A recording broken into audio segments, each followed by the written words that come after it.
Hello and welcome into the second edition of the Starters podcast. I'm Dave Trentadue, and with me tonight, of course, we have Simon Tsalikis and Joey Alfieri.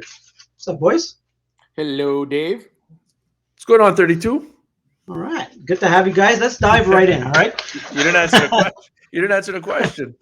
Everything's good. I'm good. I'm happy to be here with you guys. You know, that's makes what makes Wednesday night specials for me. Let's go. All right. Question number one is brought to you by Cafe Milano. Of course, 3 locations, St. Leo, Laval, a new one in the West Island, right off Sources on Brunswick. So my parents actually made it out there this week. I heard Dave. It was everywhere on social media. Mom sent to do it. Mom and Pop 32 went to check out the Cafe Milanos in the West Island. That's big, man. Good for them. They loved it. I got a call midweek. They're like, guess where we are? I'm like, I don't know where. Cafe Milano. That's it. Power advertising. Did they name drop you? I don't think so. They're not the type. Okay. They're not the type. Okay. I think they Saturday quietly.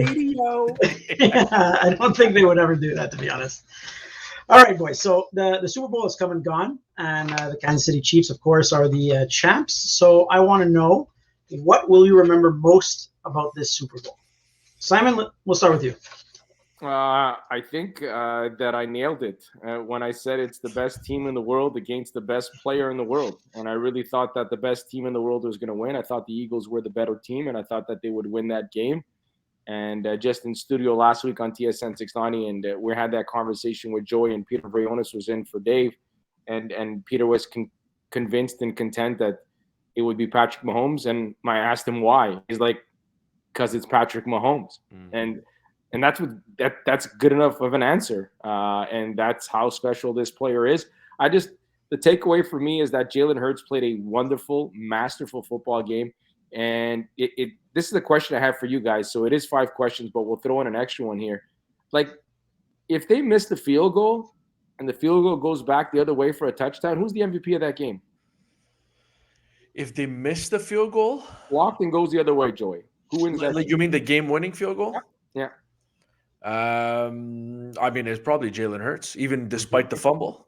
It's crazy, though. Like, he was so brilliant in that game. And I love the fact that they gave it to Patrick Mahomes. I get that. He's the winning quarterback, and it's so easy. But my takeaway from this, I think, is we're going to never talk about how masterful Jalen Hurts was in this football game. Like, the throws to Goddard, the throws to Brown, the throws to Smith, on the money.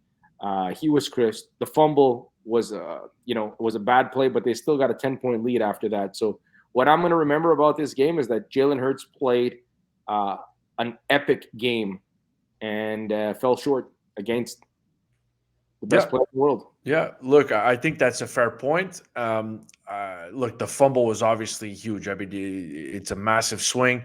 But like you mentioned, they did have a lead after that. To me, I'm not going to, like, under normal circumstances, Philadelphia up by 10, I would have been like, Kansas City can still open up the machine and come out strong. But right before halftime, Mahomes gets his ankle rolled up and he's limping off badly and he's like leaning on the trainer. And I'm like, what's going to happen here in the second half? We've all been there. We've done that. Like, I know, like, when I've hurt myself next to a teammate or next to her, like, that's like, oh, you want to. Yeah. You felt the guy's pain, man. Yeah. But so I'm watching this and I'm like, they're down 10. Okay, could have been worse, but now the quarterback's hurt again. He aggravated the injury he had coming into this game. So I'm thinking to myself, like, okay, the Chiefs usually 10 points. I wouldn't be worried, but now I'm starting to be worried going into the break. But, I mean, he was perfect. I thought Andy Reid was perfect. Eric Bieniemy was perfect. Patrick Mahomes was perfect. I mean, I think he had one incompletion. It's when he threw the ball away through the end zone, through the back of the end zone because nobody was open. That's what I'm going to take away from this game. Sure, I'll remember Jalen Hurts and I'll remember the fumble. I'll remember the good and the bad with Jalen Hurts. But to me, I'm going to remember, and there was talk, there was chatter going into this Super Bowl. Oh, it's a 3rd Super Bowl for Mahomes, but he's never played well in a Super Bowl. Like, okay, fine. The guy's 1-1 in the big game. Now he's 2-1 in the big game. He was perfect in the second half. Gutted it out through an injury. That's what I'm going to remember most about this Super Bowl is how great Patrick Mahomes was in the final 30 minutes of this game. Yeah, I also want to say that where I was wrong is I completely bought the hype and everything about the Eagles defense. And I get the part, they're not responsible for the fumble back for 6. They're not responsible for the punt, the return that got to the 5-yard line. They punched in. I get that. That's still 14 points. But they came in larger than life, comparable to the 85 Bears, comparable to Ray Lewis's Ravens. They've sacked the quarterback more than anybody in NFL history, how they get pressure with 4. We watched them literally knock out every quarterback the San Francisco 49ers put up there. They beat up Daniel Jones in the first playoff game. Mm-hmm. Dude, they didn't touch Patrick Mahomes. Like, they had no sacks. They had 3 pressures on him in the entire game, and he wasn't as mobile as he usually was. So a takeaway that we're not hearing enough about, because there's other storylines and the flags, and I don't know, we want to discuss Rihanna or whatever, but how pitiful the Eagles defense was in that game to me was a monster takeaway. And because of that flag, they're not, we're talking about that play specifically. Mm-hmm. They were terrible in the second half of that football game. Brutal. When the best quarterback in the world is locked in, though, I mean, I'm not saying they're without blame. I'm just saying that when Mahomes is locked in and he's on a mission like that, it's kind of tough to stop when he gets hot. But you're right. At some point I was looking over at my wife. I was watching the game with my wife, and I'm like, are they going to make a stop? She looked at me like I was crazy. Yeah. But I'm like, is the defense going to come up with a stop at any point? And they didn't. They just didn't. Outstanding cornerbacks, athletic linebackers all over the field, and nobody made a play on defense. Nothing. Yeah, Trentadue and I went Eagles on Sunday, by the way, on the show, and we're both shameful. Yeah. All right, question 2. We're gonna stick with the Super Bowl for question number 2. It's brought to you by Elixir. There's 2 locations, of course, Laval and DDO. Try the fish and chips. Tell them the starters sent you. You won't be disappointed. All right, so sticking with the Super Bowl, which of these 2 teams have the best chance of returning next season? Joey, you go first. Well, I think the Chiefs are the betting favorite, and I'll go ahead. I'm going to take the easy answer. I'm going to take the Chiefs. I mean, like, you take the fastest receiver in the game, one of the best receivers in the game, away from this team. You replace them with guys like Juju Smith-Schuster. They drafted Sky Moore. They traded for Kadarius Toney. And I know that those 3 guys in particular weren't outstanding after they acquired them or at any point, but they made it work in the Super Bowl. Juju came up big in the second half. Sky Moore had a touchdown. Kadarius Toney had the touchdown in the long punt return. Like, they made it work. So when you can build around Kelsey and Mahomes offensively, you find cheaper, if I can call them that, pieces, less expensive pieces. And so I think they'll figure it out. Like, the offensive line came up big. I think they have to sort out Orlando Brown Jr.'s contract, if I'm not mistaken, the left tackle. But other than that, they might have to tweak here and there. But if you could move on from Tyreek Hill and win the Super Bowl, I'm confident that they'll be okay. So I'm going to say the Chiefs in the AFC, even though I think the AFC has elite quarterback play from different teams. I think the AFC is clearly better than the NFC, deeper than the NFC. I still think, somebody's got to knock off the Chiefs, and I don't know who that's going to be just yet. I'm going to go with the Eagles. And a lot of that has to do with, who's the best quarterback in the NFC. Jalen Hurts, and maybe the guy that's won the MVP trophy 2 out of the last 3 years, Aaron Rodgers, but he's pegged to go to New York or maybe somewhere else or Vegas. So you're talking about one of the better quarterbacks in football, maybe ending up in, again, the AFC West Division. The Chargers are an excellent football team. We'll see what happens with Sean Payton and the Broncos. The Raiders, if they get Aaron Rodgers, I think they're good. The Bengals will be in play. Lamar Jackson healthy.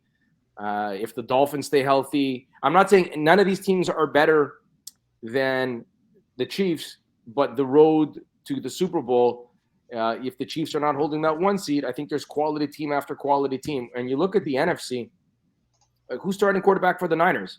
A guy that looked good for 2 weeks we don't know enough about. We'll see what happens with Dallas. On paper, they're a very good team, still completely unproven. The Bucks, the Saints, there's cargo there. Maybe the Rams bounce back. It's just, to me, it's the Eagles and everybody else. So I don't know what's their hiccup. What's their tough game? Going to San Francisco might be their most difficult matchup. Sure, great. I just think that the AFC is absolutely stacked. I'd say the Eagles and the next 6 teams, the next 6 best teams in the football might be in the AFC. So you look at the top 7, I think the Eagles are the only team that would represent in the top 7 come from the NFC. So I just think their road is a lot easier. I think the Giants will be good. Commanders will be good. Cowboys will be respectable. But outside of that, man, the Lions. Bears, Tsalikis, what about the Bears, man? Well, they have to be better. It can't get worse than what they did last year. But will the Vikings be better? The Lions. I don't think the Vikings will be better. Yeah, the Lions could be better. Absolutely. I don't think Arizona's better. The Rams, a lot of question marks with few draft picks that they have because they kind of sold themselves out for that Super Bowl. So I just think that the Packers, good team the last few years. Who's their starting quarterback? Jordan Love, unproven commodity. Mm-hmm. So I just think the path to an NFC Championship game is easier for the Eagles than the path for the Chiefs is to an AFC Championship. That's a fair point. Teams in the AFC. But that's a fair point. I still think, though, you're locked in with Patrick Mahomes, and I think you saw when Mahomes can take over. I don't think. The best defense in football couldn't stop him, and they showed that they can replace big time pieces that they can send out of town. So that's why I'm going. I agree with you, though. I think the path is definitely easier for the Eagles. I just think I know NFL coaching as well. And I think the teams and defensive coordinators are going to adapt. As impressed as I was with that run game, I think that defensive coordinators will adapt, and we'll see. I think Hurts was a good pocket passer this year, but we'll see if they can make it work out and they can make the adjustments. I'm not worried for them, but it's tough for me to bet against the Chiefs. Yeah. All right, question 3, boys. We're going to switch over to hockey. This one's brought to you by Station Pizza Moderne. Boys, we went there a few weeks ago. It was absolutely delicious, right? Toscana pizza. I don't remember what you guys got, but I got the Toscana pizza, which had arugula, parmesan. It was amazing. So check it out. We'll put the address on the screen later. So with the NHL trade deadline coming up, I want to know, should Edmonton Oilers make a move for Erik Karlsson? It makes your team so much better, but I don't know. In a way, I think they should, because I don't trust their goaltending. I don't see them closing out 3-2 hockey games. I don't see them in that marathon where it's 2-2 heading into the third overtime, and we're up till 1:00 in the morning watching them play and whoever in the play. I don't trust their goaltending.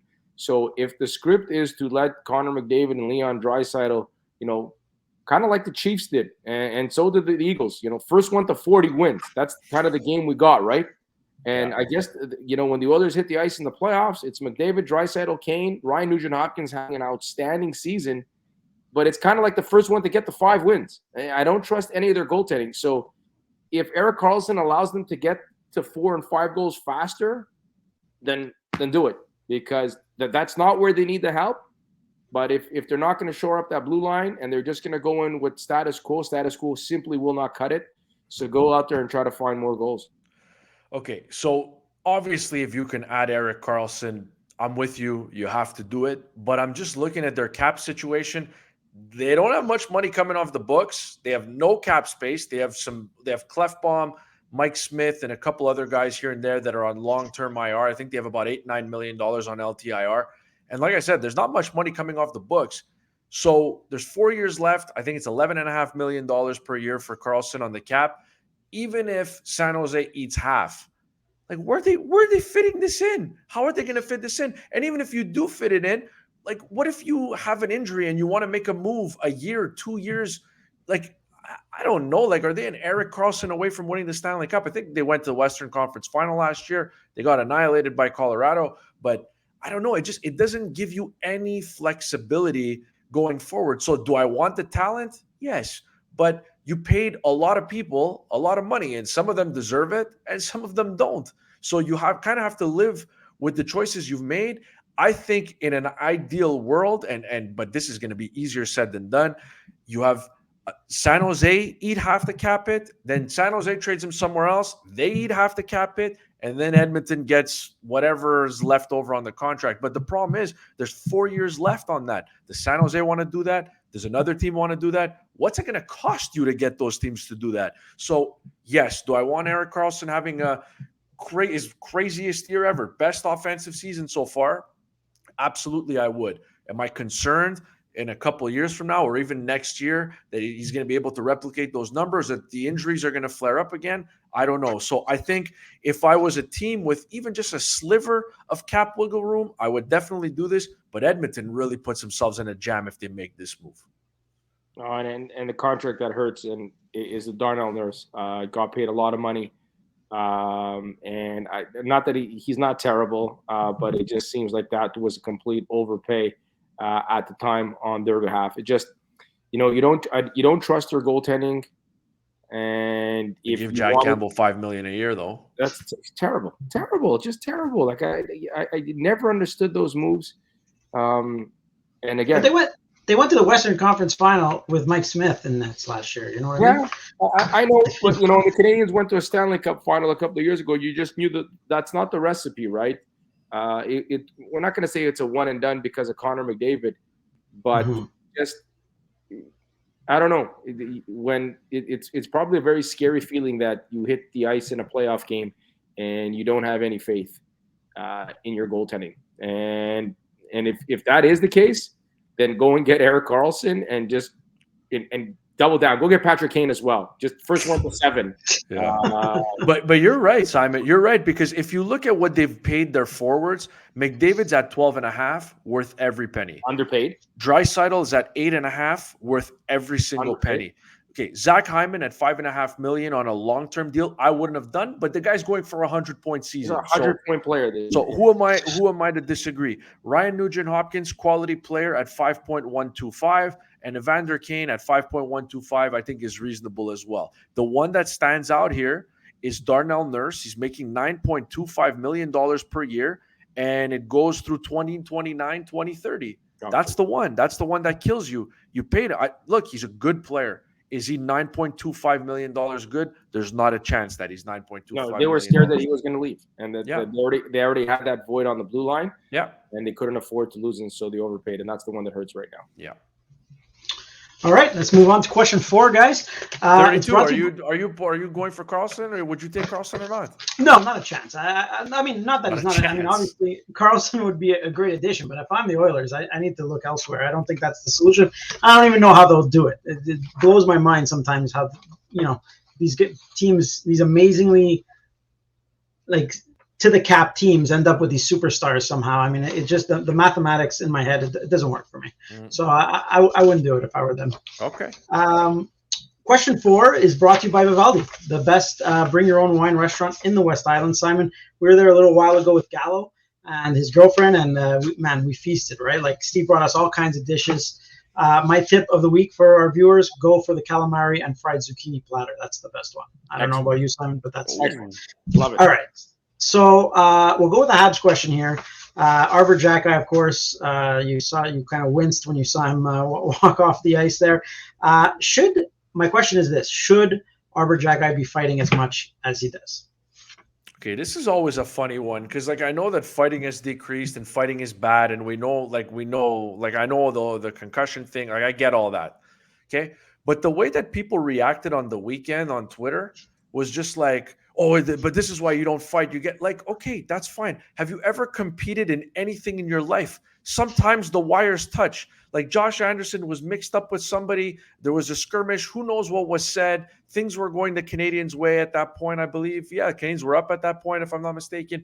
It's sometimes in the heat of the moment, in athletics, as Simon likes to call them, these things are going to happen. Fights are going to happen. You want to have a guy, a physical, intimidating presence on the back end. So do I like fighting? Do I like the outcome of fights? No, I don't. But we have to let these guys be themselves. That's his game. If he stops doing that, then he's not going to be as effective. You want to have somebody back there who teams know, hey, when this guy's on the ice, I'm not going to be able to take a run at the goalie. I'm not going to be able to do this. I'm not going to be able to give an extra shot at the defenseman. You have to know when Arber Xhekaj is on the ice, there's a chance that you might get hit. You might get punched in the mouth. And so it's easy for us to sit here calm-headed and all and say, oh, yeah, he shouldn't be fighting. Well, it's a big, important part of his game. Does it have to happen often? No. But these are things that happen. Does Connor McDavid need to skate so fast? Well, it's part of his game. Could he end up flying into the boards again, break a collarbone again? Yeah, but it's part of his game. I know one is speed and skill, and one is fighting, and I know that it's about to become extinct. But I don't get these people that blame, Arber Xhekaj shouldn't fight. He got hurt. See what happens. No, it's part of his game. Things happen on the ice. You want to police what happens on the ice, and that's how you do it. So I don't blame this guy at all. No, I'm happy because I don't have a problem with fighting in the National Hockey League. One of my favorite things on Twitter over the last, I'd say, the beginning of this season Roast was them, Simon. Roast them. all the bleeding hearts. That every time somebody fought or beat up a Canadiens player, or there was a highlight from a other game that somebody beat up somebody, and how it would be a public outcry to ban fighting and how fighting is terrible in hockey. And again, so most of the people I follow, 90% of the people I follow are TSN 690 listeners and fans of the Canadiens. And, that's who most of the people I follow. So I have a pulse on that fan base. So the public outcry for fighting was always the worst thing in the world and how we can never have it. And it's terrible and concussions and think of the kids in the queue and all these things. And Arber Xhekaj comes along and people acting like we're the Broad Street Bullies and how much they love fighting every time we question another opponent. People a year ago wanted to ban fighting, or the same people tweeting that he hopes that he beats up Brady Tkachuk and all these things. So, no, I'll tell you what. It wasn't too long ago that the Bruins used to get laughed out of the rink. They were the 1 seed, and they would play Koivu's Canadians, and they'd lose in 7 games, and they'd lose series that they should win with Joe Thornton. And the complete identity of the Bruins changed. And I'm not making comparable to this guy because he's not going to have the same career. But the Bruins became the big bad Bruins again the moment they signed Zdeno Chara to that contract. It changed the complete complexion of that team. They were physical, and when that guy was in the ice, you had to take notice. So I think that there's an element there. Like when Karlsson's on the ice, there's certain things that you have to take notice. If you cough up the puck, he's going to make you pay. As Joey said about McDavid, there's elements of every player's game that can affect your opponent. Xhekaj back there, keeping people in check, is something that the Canadians have needed for a while. And the beauty for them is that the young man's not lost in his own end of the rink. Like, is that great? There's like, if you were to dissect the game, there's been plenty of games where, wasn't efficient, made a mistake here or there, but I think he's only going to get better at that. So the fact that the Canadians have a physical presence back there, I think it's massive. And when you have a guy like Cole Caulfield and you have a guy like Nick Suzuki that aren't the biggest guys out there, and they're making up 2/3 of your top line, I think it's important to have this type of player on your team. How often he needs to fight, I don't think he should become a fighter. Yeah, those don't exist anymore. Exactly. So. He just needs to make sure that others are aware that he's out there. Yeah. Great answers, boys. All right, we're going to wrap it up here. Question number 5. It's brought to you by a new partner of ours, Fresh MTL. Simon, you sent us a pic a few days ago in our group, and man, I was jealous. Tell us a little bit about Fresh. Yeah, so they're based out here in St. Dorothy, Laval, at the Gold's Gym in St. Dorothy, up against Highway 13. They're fans. Johnny's a fan of TSN 690, so it was an easy connection, easy conversation to make. They make prefab meals, and from chicken to fish to pork to whatever, and they're healthy.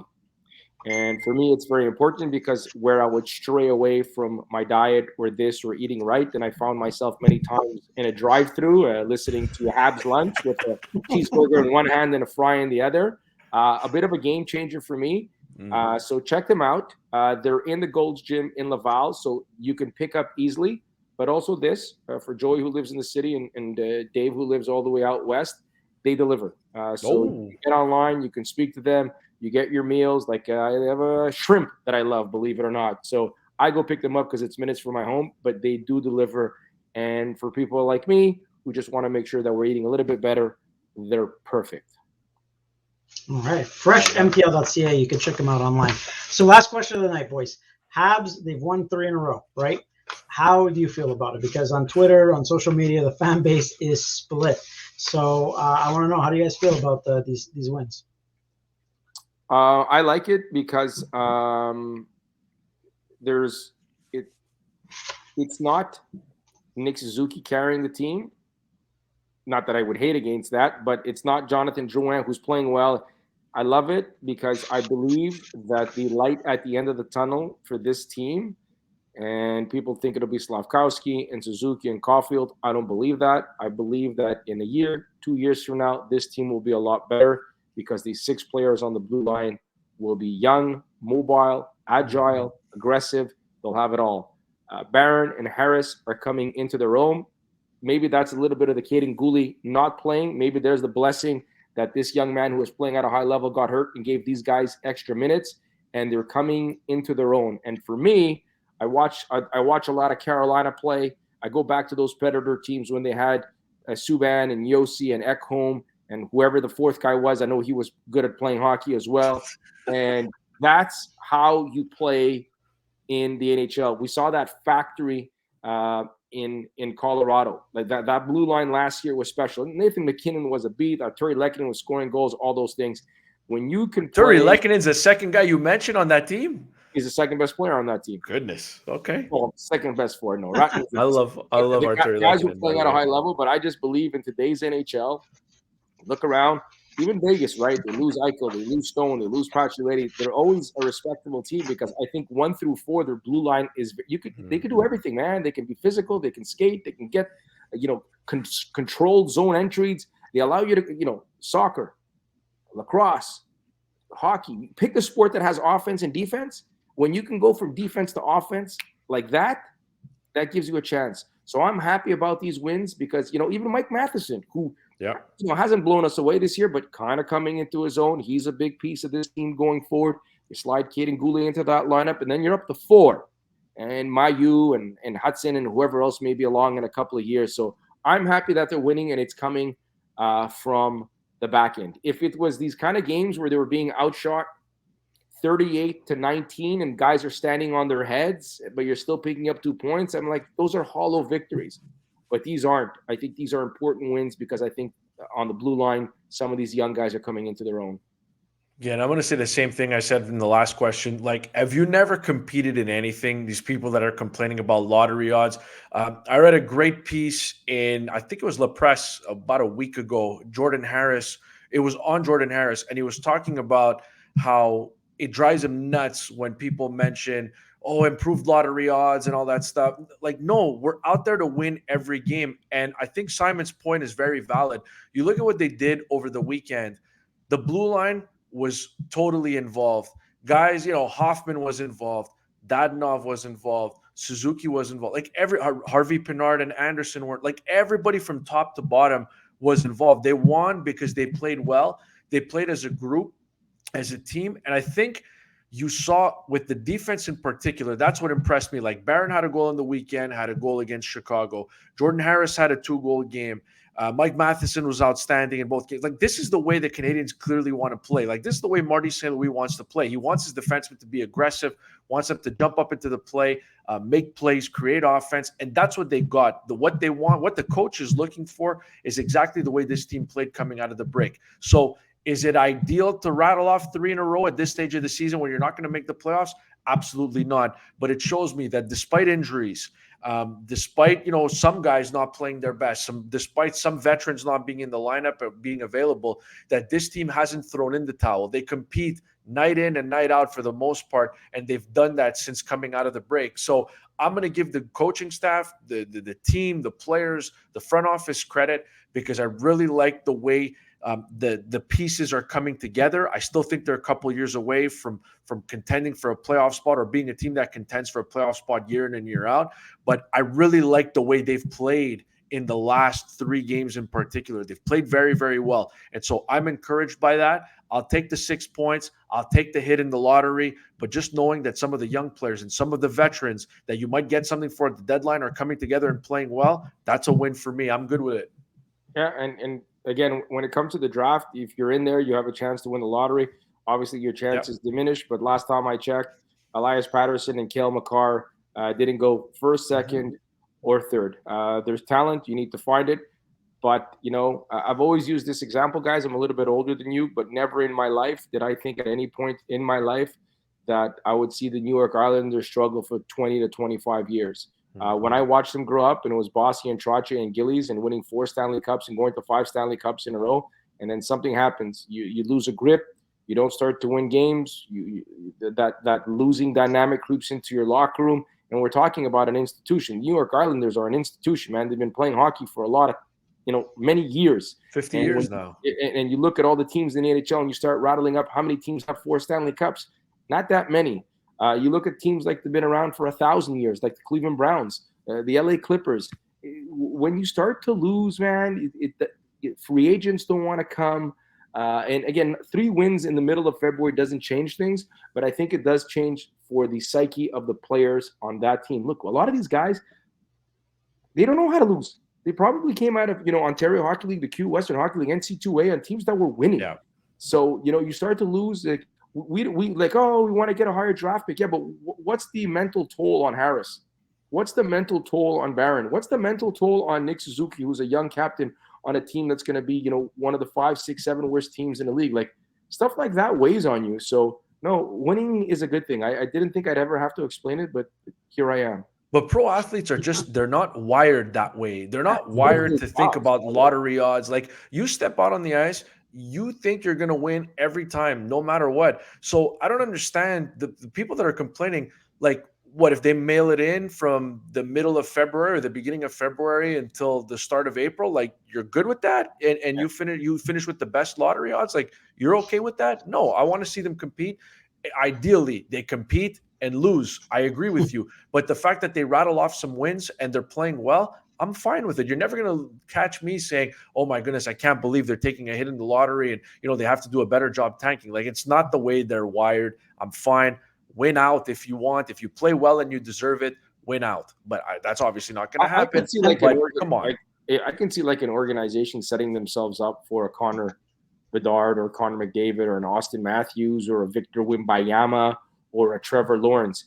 And believe it or not, if they would have went into August and Kent Hughes just traded Drouin, traded Armia, Gallagher, like, just said, guys, we're liquidating. And as a fan of sports, I'm looking at this and I get what you're doing, bro. And if this is what you want to do, okay, you want to tank for a year, you want to go get a crown jewel, I get it. But once you hit the ice and you make the additions of Monahan and Doc and all these guys, like, I don't know. Like, I don't know who is expecting these guys to roll over and play dead. Like, I like people that thought that they're going to have a shot. And look, they have believe it or not, they have the most difficult strength of schedule to close out the year. Those odds change daily, but right now they're number one. They have the most difficult schedule. But look, if the plan was in August to liquidate, I don't like it. I get it, but that's not the plan. So I like the fact that these guys are stepping up, taking on minutes, and winning hockey games. All right, boys, that's it. Those are 5 questions. Make sure to follow us on Instagram, Twitter, TikTok. Subscribe on YouTube, The Starter 69. You can find us all over the place. And we'll be back next Wednesday, obviously, for this podcast. But we'll be back on the air live on TSN 690 on Saturday and Sunday, 7 to 9 a.m. Thanks, boys. Let's go. Hold on. Yeah. Oh. Good night, Canada. Good night, Quebec. Good night, Quebec. I'm playing to the home crowd.